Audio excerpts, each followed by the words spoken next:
Welcome to the Six Figure Personal Stylist Podcast, the ultimate no BS business podcast for ambitious personal stylists ready to build a six-figure and beyond personal styling business. You won't hear the typical snooze fest business advice that most personal stylists get told all of the time. Nope, instead, I'll be sharing business building strategies that will help you create a killer personal brand, a cult following of loyal personal styling clients, and make a ton of cash while creating lasting style transformations for your clients. I'm Nicole Achi, your host and a former personal stylist of 14 years who built a lucrative styling business in 3 major cities, but only after spending years trying to crack the six-figure styling business code without burning out. And now I'm here to tell you how to do exactly the same. Let's get into it. In this episode, I want to talk with you about the different types of personal stylists and what I have come to see as sort of like the 3 levels of personal styling. And I think this is a really important conversation because it very much impacts a stylist marketing.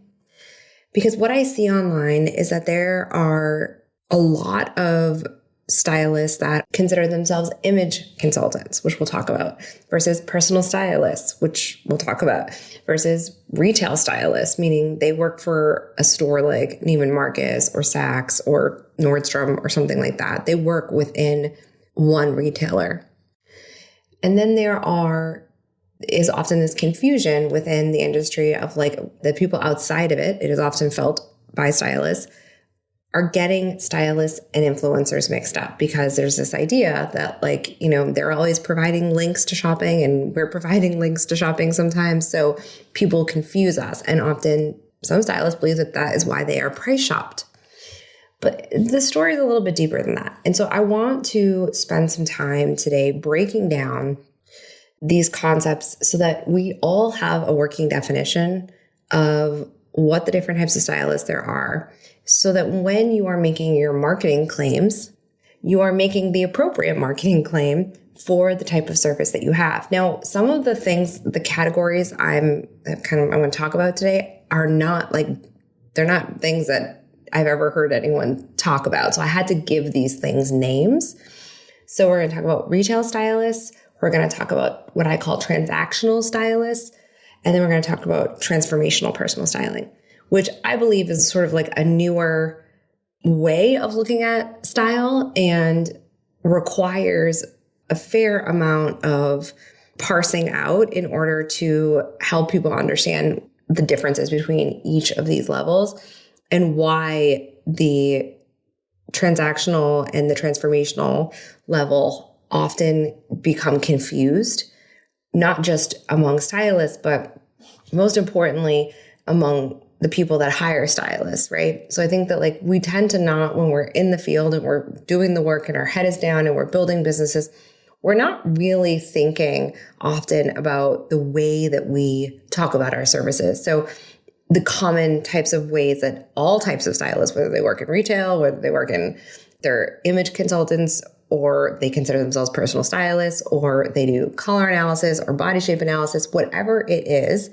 you're going to hear the same types of claims and the same types of quote unquote promises to clients. And I think that what's ending up happening is that we are watering down and confusing some stuff, which means that the client is expecting to have this type of experience and they're coming out with a different type of experience. And it's just causing more heartache than it needs to. So I also want this conversation to give you some freedom and to open your eyes and to really start thinking critically about how you would want to categorize yourself as a stylist, because every single category I'm going to talk about, you can be profitable in, you can make a difference in people's lives, and you will have repeat clients if you do it well. So one is not better than the other.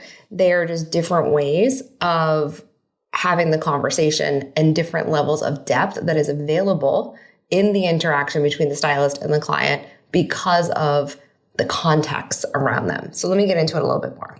So the first level I want to talk about is retail styling. Now, interestingly, this kind of came after personal styling and image consulting, and that's kind of it's like a retroactive thing that stores have put into place. So sometimes the quote unquote stylists within these stores, some of them have more experience. They have some more training than like an average salesperson on the floor. But what's important to note about this is that the public considers retail stylists personal stylists. Okay. So this is important from the consumer's point of view. They don't always understand the depth of which personal stylists, image consultants, whatever, I'm going to use those two words interchangeably for the purpose of this part of the conversation. They don't understand the difference between that and an independent stylist, say, because they don't know the level of closet editing and shopping and back and forth and discussion about what the client wants and helping the client get sort of like a language for their style. They have no familiarity with the process. So to them, I can go to Nordstrom and work with someone for free, right? Which isn't true because they're getting commission. Or, I can spend all this money for a stylist. And so perceptually, it is the same to the average person. And this is why how you talk about being a personal stylist is so critical, because if you're saying the same things that, Nordstrom's even saying in their marketing, like, I help people be confident, I get you outfits, I save you time, right? Well, why would I, as an outside person, think that you're any different than the person I can go to at Nordstrom, right? And it's important because this seems so basic to you probably as a stylist, but it's not to other people. And I want to really help you as a stylist start to train yourself to look at what you do from the outside perspective so that you can be even more clear in your marketing and even more thoughtful and forthcoming about what the client experience is actually like. I don't think anyone's trying to trick anyone. I think that most people don't even stop to think about it. But as stylists, they get just as frustrated at people not understanding them. And really, it's our job as stylists to make it clear.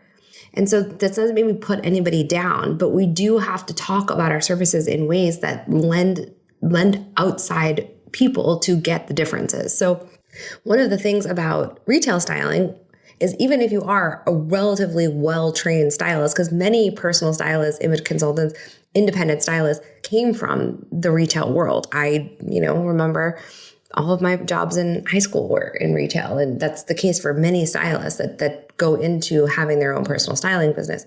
So most of us come from that world. There's nothing wrong with it, but it's limited in the fact that 9 times out of 10, there are some exceptions to this, but the stylist in the store is only able to provide for the client what's in the store, what's in season at that moment, right? They don't have the whole mall or the whole internet to go to get the client their style. So that automatically limits it.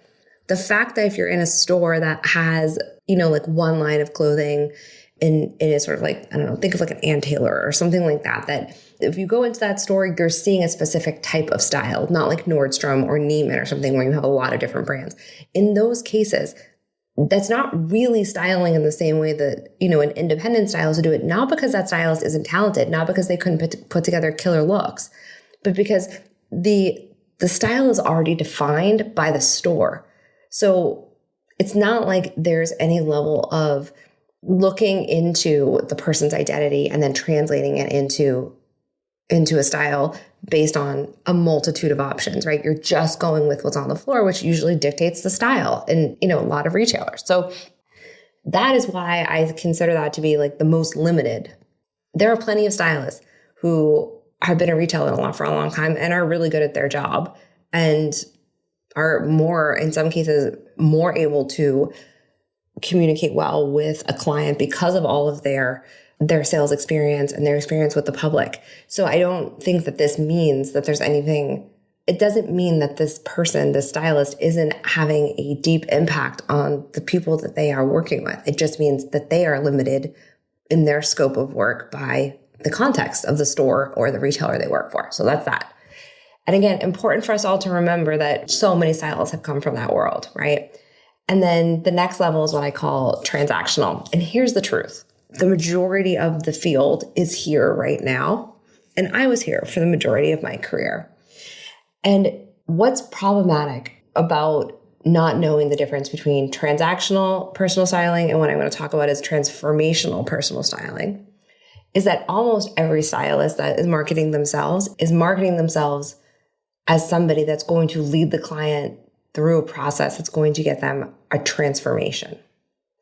But a lot, and I mean 80% of stylists, personal stylists, image consultants, however you want to call it, do not have a process that actually taps deep enough into the person's identity and allows the space needed for some of the realities to sort of come to the surface of how that person thinks about themselves in order for it to create the type of transformation we promise in marketing.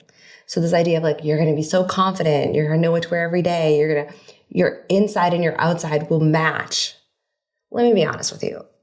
Most human beings right now in this world that have the money to hire an independent personal stylist are so busy and so overwhelmed by life in terms of just like the sheer rate at which information is coming at them. They are not spending a ton of time, even if they're in therapy, which so many people are, and that's wonderful, thinking about what does it even mean for my internal world and my personal style to be aligned. And is that even, quite frankly, if we're really going to get into it, is that even a thing that we can promise people? Because the reality of the situation is that hopefully the clients you work with will be evolving and changing as human beings, so their style should be changing.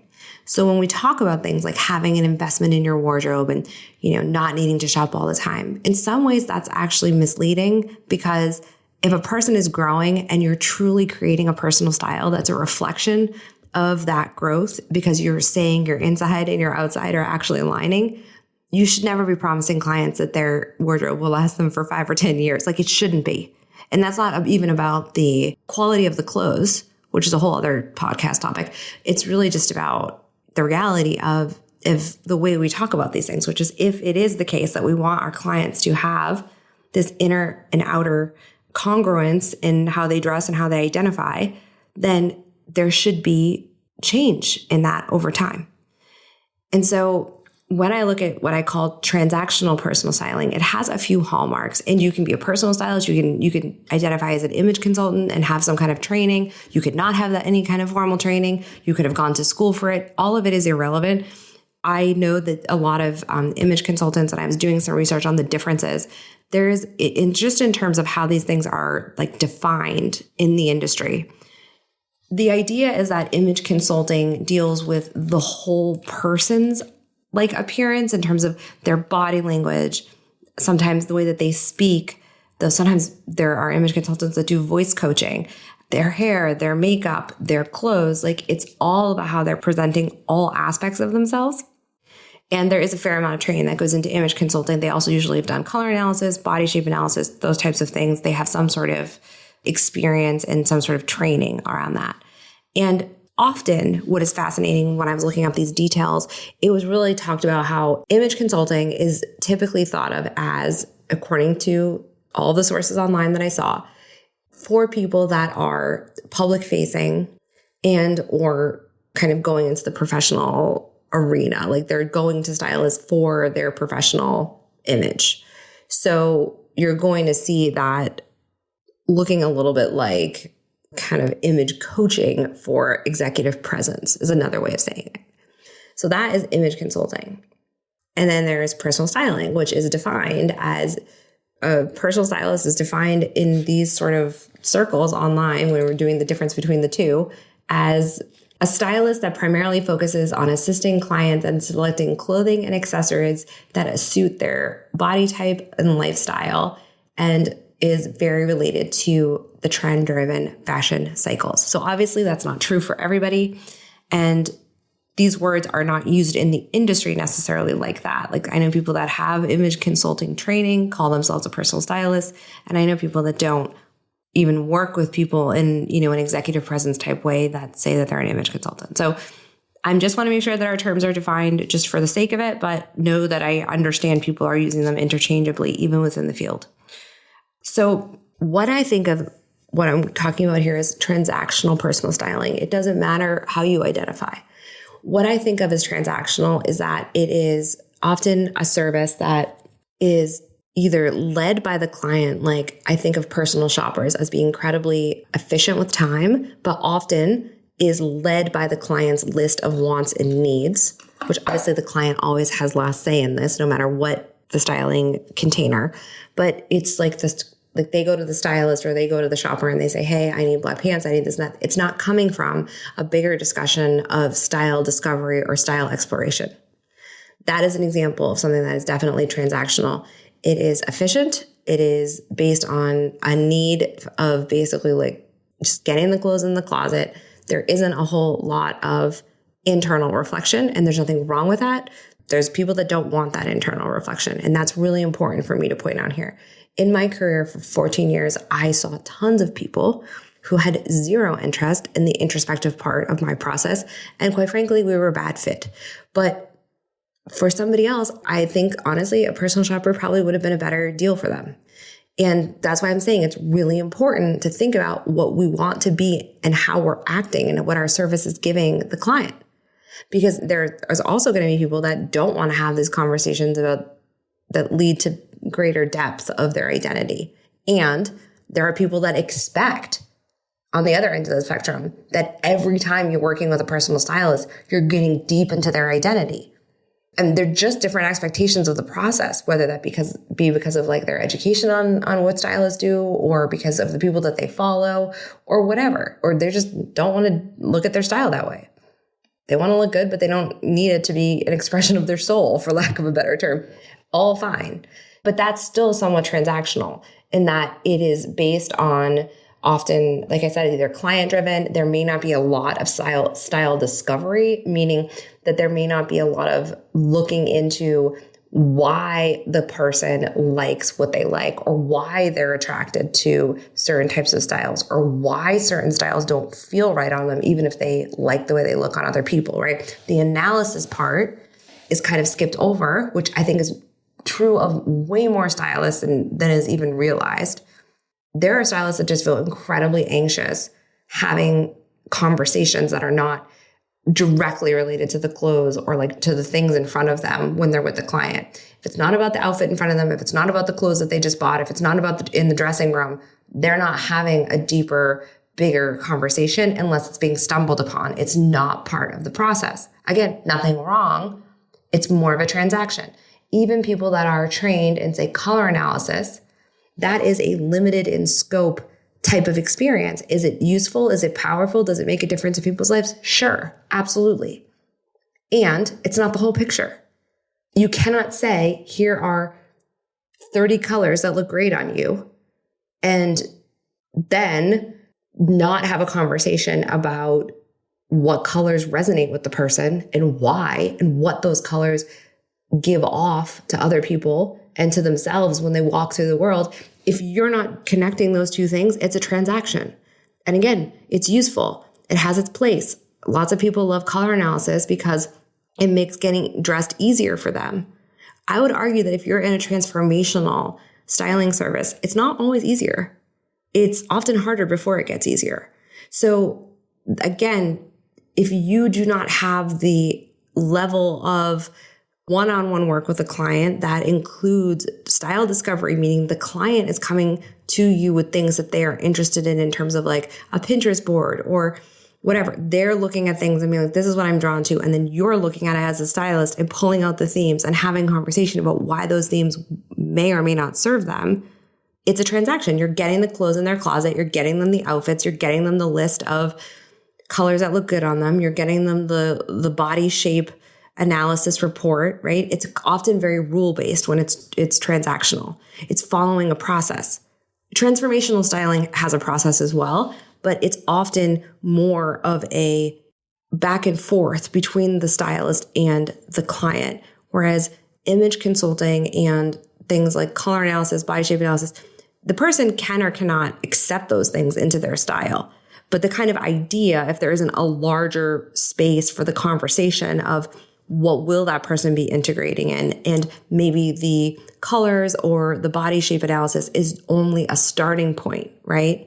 Some clients love that. Some clients do very well with like a rule-based styling system. And so that's going to resonate for them. And there are some people that do well with that because it gives them the answer and they don't have to think about it. And there's also nothing wrong with that. And also, you can have a client that starts with that, that does their color analysis or does that little step into this and feels different in their day-to-day life, and then begins to go more down the journey of transformational styling and looking for their identity to be a part of the conversation. But sometimes people need a foothold with the rules, and that's okay too. So important, this is just a very nuanced conversation, but if you're marketing to it being fast, I'm going to give you the answer, it being, about me just putting the outfits in your closet and you moving on with your life. If there isn't a true amount of style discovery internally from the client, and also a conversation of what they're actually wanting to project identity-wise, what feels right to them, then if you are promising like deep transformation or deep confidence after as the result, you're probably going to have some people confused. Because what you did is you gave them a transaction. You didn't provide them with a process that is going to lead to a transformation. So it's very task-oriented when you're in the transactional kind of world. It can be also very limited in that, maybe the services aren't intertwined. So maybe someone just goes in and they only get color analysis or they only get body shape analysis. And there isn't a look at like, what is the person attracted to broadly in inspiration, right? Or again, it could be an example of the client in a personal shopping relationship just kind of leading the way and saying, oh, this is the things I need. These are the things I like. Go shop for them. And again, there's nothing wrong with that. I actually think that if more stylists just came out as personal shoppers, they would be happier, because some stylists do not want to do the level of depth that transformational styling and what I think people think of in the field as personal styling, how they talk about it. So like not every person wants to be getting into, the nitty-gritty of why someone feels the way they feel about their style. Some people do, some people don't. And some people do want to be able to do that as stylists, and they don't know how to be with a client when that conversation unveils some difficult things. So I'll give you an example. I found that when I was a stylist, it was a lot easier to create transformational styling services when I went online and had an online course. And many of my personal styling clients, who I never would have guessed because they were spending a lot of money for personal styling for me to do it for them, were interested in being in the course. And what I knew that would give me by not being in their house and being in their space and being in their business, as I like to say, was an opportunity to offer this reflection and this deeper set of conversations. And I saw that people were very hungry for it. So we had conversations about things like style and age. They were all women. So what kind of views they got about style and money and investing in themselves from their families or their childhood or the influences that came into their life that helped shape their views on these things. And what I would see is that when we started to have these conversations, the rate at which their personal style radically transformed was next level. Because there is only so much a client can take in when you're in. I'm not saying you can't have a transformational personal styling service that's in person. You totally can, but it usually takes a little bit longer. It's not going to be done in 2 weeks. You're not going to get a season of clothes done in 2 weeks. You're going to have to really extend the period of introspection and style, looking at the different things they're attracted to in terms of their inspiration and stuff like that. It's just not going to happen quickly, bottom line. And they may bump up into some stuff. So when I was working with clients after I kind of changed my personal styling services, from what I learned doing an online program and being in person, I started to mold my one-to-one services to be a mixture of both, which is where I consider this idea of it being transformational comes from, because I could just see the difference. I was just giving the people the clothes before, and we talk a little bit about it, but I was often taking, if I'm honest, in retrospect, I was often taking a lot of what I saw already in their closet that they liked and running with that. And that kind of being just taking those pieces that they really liked and using them as like kind of the guidepost for where we're going in the future, which there's nothing wrong with. It's just, again, not a full transformation. It's not like we're really making this closet over by like really looking deeply at things. We're just kind of being like, oh, this is what's working. We're going to do more of it. Again, totally fine. Not a problem. People still felt great about the experience, and it's just not the same. So what will come up sometimes in the sort of more transformational service that I built out later, and I see this with a lot of my stylist clients who have a pretty deep aspect of their process that includes sort of coaching or introspection or journaling, or there's lots of ways to go about this. When I see that, is the difference is really that you can bump up against some stuff for people. So I've had clients talk about sexual abuse or, other things that are really painful and difficult. And I'm not a therapist, so it's not my job to like take that on. But I was capable at that point in my career when I started to be able to integrate this sort of transactional and transformational into a service. I was capable of sitting with the client through that and checking in with it or having very direct conversations about, hey, do you think that might be what's getting in the way of X, Y, or Z? Because I had done the work on myself, which is what I think is truly important about understanding when we promise a result and we're saying we're giving a level of depth in our services. Have we actually done that level of work to uncover that level of depth in ourselves before we're saying we're doing it with clients? And 9 times out of 10, we're not, because we're not thinking critically about our marketing. We're just doing what everyone else is doing, or trying to be a little bit more original than everybody else, but we're making the same promises. That's why promising confidence is so incredibly problematic. But not only that, you can't give someone confidence. Confidence is a result of them living in the world with those clothes, with the perceived identity that they're radiating, right? This is why sometimes when we just give the client the outfits, right, we're just doing it. We're just going quickly. We're kind of jamming too many things into our services. We're trying to get it done fast. We're doing multiple seasons at once, which you shouldn't be doing. It's too much. When we're doing that, we're not leaving the space for anybody to notice if the clothes that we're giving the client is actually a reflection of the personality they want to project out into the world.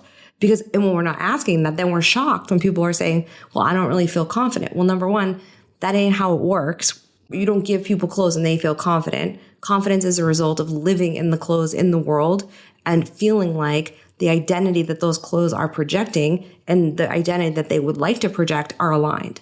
But if you don't have a process for looking into that, then there's not only can you never promise confidence, but you're really out of left field promising it, because you're not even setting them up to go and have the lived experience of themselves in the clothes. And so that is what's critical. So transformational styling is really something that often takes longer. It is where people will spend, if I'm going to be honest with you, a lot more money, because it's hard to price shop a stylist that is for a very particular group of people. So you tend to have to be a bit more niched in this world, versus if you're a personal shopper, I think, 9 times out of 10, unless you're talking about like men versus women, just because it's brand knowledge, right? There's no reason why you need to be like super, super niched in the sense of like, oh, I only do personal shopping for women who are 6-figure entrepreneurs. Like, no, you don't need that, right? Because it's client focused. It's really more about your personality and do people kind of jive with that and, your personal brand and that type of thing. And while all of those things are important when you're a personal stylist that is, in more of a transformational realm, it requires a level of, I often say, just like nervous system regulation on the part of the stylist that many of us just don't have experience with. So this is a really important conversation from the standpoint of you thinking about what kind of a stylist do I want to be, and what are the limitations of each of those different types of styling, whether that be retail styling, whether that be transactional styling.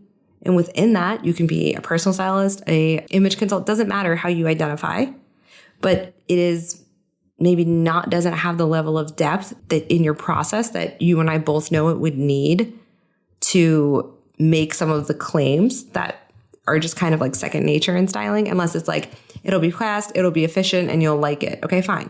But the truth is that our society has really moved towards clothing as or the hope, the ideal way of using style, like especially as people become more outwardly mobile and earn more money. This idea that you are projecting your inner world to your outer world via your style isn't like how it's always been. That's not how the world has always thought about style. It always was a form of communication and projection, personal style or clothes. It was always a form of communication, and it often did things more along the lines of, there's a great book about this that talks about like class and identity. I'll have to remember what it is and put it in the show notes, but it's really fascinating to see how typically in society for a long, long time, people were really using their clothes to signal where they were in like the economic stratification of society. Not, oh, I want to be seen as so many clients would say like, oh, I want to be seen as like approachable, but competent, that whole world of women, they're trying to like straddle that world. Like, I want to look like I'm in charge, but not like I'm too in charge. I want, like those weren't things that people were always thinking about. Right. And often people's clothes just reflected their status in the society. So I think like working class, noble class, those types of things, like there were just almost like uniforms. But now it's not like that. And now the options are so vast. So it's important to think about like, if I want that, if that's that's the ideal that I think a lot of people are searching for with their personal style. There's like elusive insides and outsides matching kind of deal, right? And you have a process that you go through that gets them kind of the answer to what their style is. Not like you what colors look good on them, what body shape and else. That's all fine. That can be the starting point. But if there isn't also this more layered set of discussions in space, I think this is a big one, space and time. Like I'm not saying like 2 weeks, but between like sessions, but you can't just like jam as many things into a personal styling service, particularly like a comprehensive one, and not give the client a minute to just kind of like take in what happened.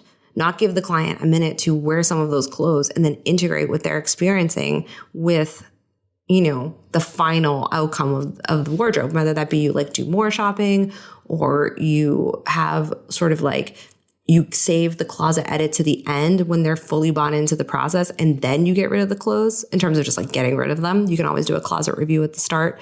All of these things we're going to talk about in more depth, but I wanted to give you some examples of like how what we promise as stylists and what the outside expectation of us are as stylists don't align often, especially when we're marketing. And I want to give you a space to think about, what kind of stylist do I want to be? How do I want to show up? What does this look like? What skills would I need to get if I wanted to be, say, from a retail stylist to a transactional stylist, or a transactional stylist to a transformational stylist? Or if you're promising a transformational experience and you're like, you know what, maybe that ain't for me, maybe we need to dial it back. Now, that doesn't mean at any level that you are not providing a wonderful experience or that it won't impact someone's life deeply. It's about what the client is looking for in terms of the outcome of that. Is it just some cute outfits or is it an identity shift? That is critical. And if it's an identity shift, do you have the process and the tools to provide that? So we'll talk about each of these in another episode more, but I wanted to kind of kick off this very important conversation and what I think is going to be like a really foundational aspect of the work that the styling consultancy will be doing and some of the messaging and the conversations will be happening going forward. So thank you for being here with me, and I will talk to you next episode.